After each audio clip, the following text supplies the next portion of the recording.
So guys, Charles Oliveira stole the show at UFC 289 and he frankly saved the card. Do you guys think the pay-per-view was worth $80 without Charles on it? Because I certainly didn't. Let me know your thoughts about that in the comments below. Charles had an amazing performance recently, and I just wanted to shine a light on how big of a star he actually is and how big he's actually become to the UFC and why he's always in these exciting fights. Plus how hard that camp must have been for him. Finally, why it's time to give Charles Oliveira some of that sweet Dana White privilege. Firstly, I just wanted to look at his mindset going into that last fight. There's all the questions about how is he going to be able to make weight. You know, he's been struggling so much with the weight cuts lately, and then he goes ahead and he just smashes those expectations. He weighed in officially with the sunglasses on, I think. I might be mistaken about that, but I'm pretty sure he weighed in with those sunglasses on, just to show the haters that he was still king of the division and he still belonged to be there.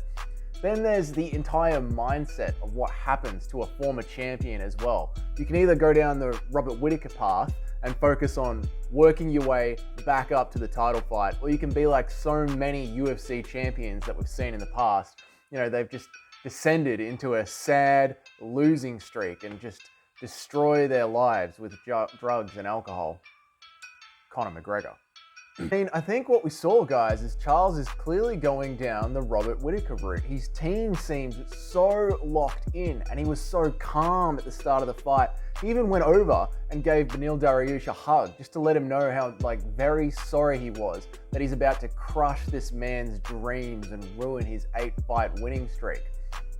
So Oliveira, after being unfairly stripped of the belt, after recently getting divorced, after actually losing the championship fight, he goes in there, on weight, smiling, hugging his opponent, and he also goes in there as the fan favorite as well. And I think that is something that's very important to the UFC matchmakers. Just look at the numbers over the weekend.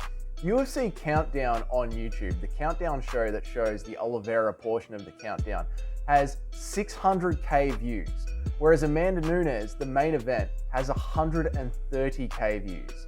Just to give you some perspective on that, Leon Edwards and Kamaru Usman 3, the rematch for Kamaru Usman's entire career, 2 months later on YouTube, has 800k views.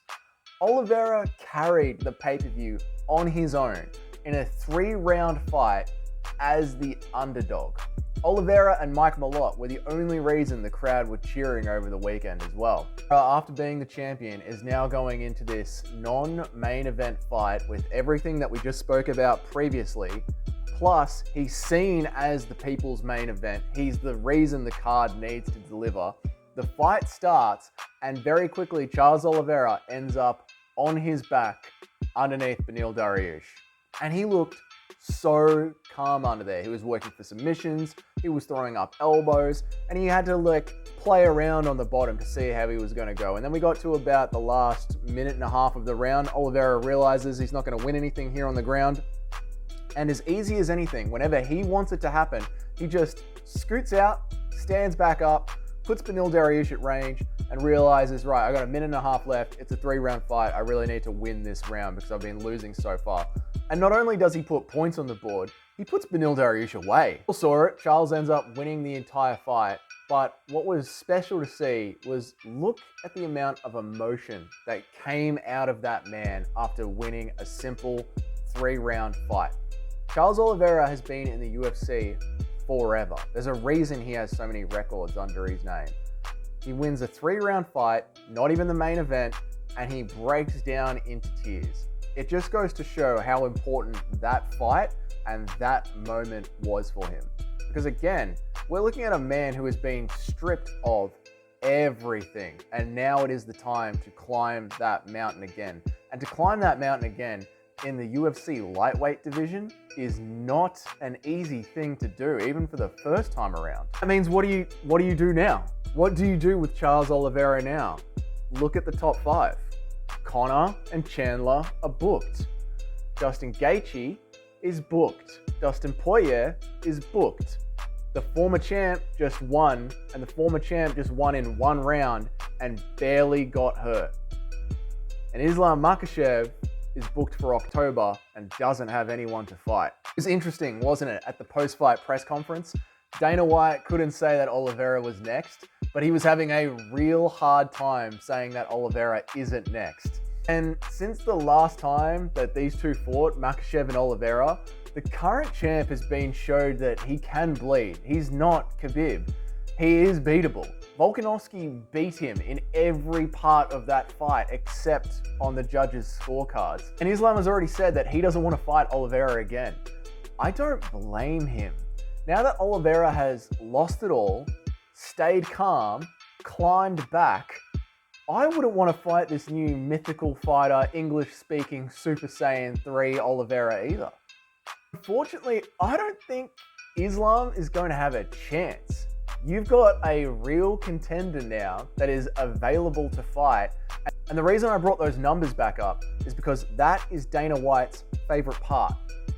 Charles Oliveira is now a moneymaker for the UFC as well as a contender.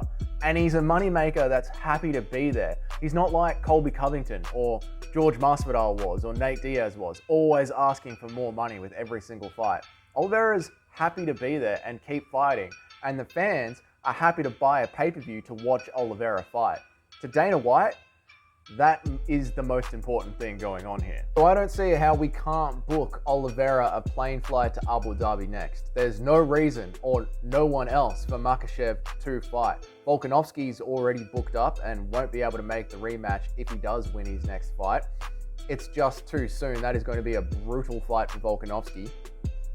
Everyone else is booked up and they are all going to go to war. None of them are going to come out clean unless Conor McGregor gets a amazing first round knockoff. But is that really going to happen? I don't think so. I think the fight to make is going to be Oliveira versus Islam Makhachev. And after Oliveira's gone through so much and rebuilt, and Makhachev has been shown that there is a way to beat him, I think Oliveira can win. Let me know, what do you guys think down in the comments? What do you think is next for Charles Oliveira? And if it is the champ, do you think that he can win? If you guys liked the video, make sure to like the video, and I'll see you all in the next one.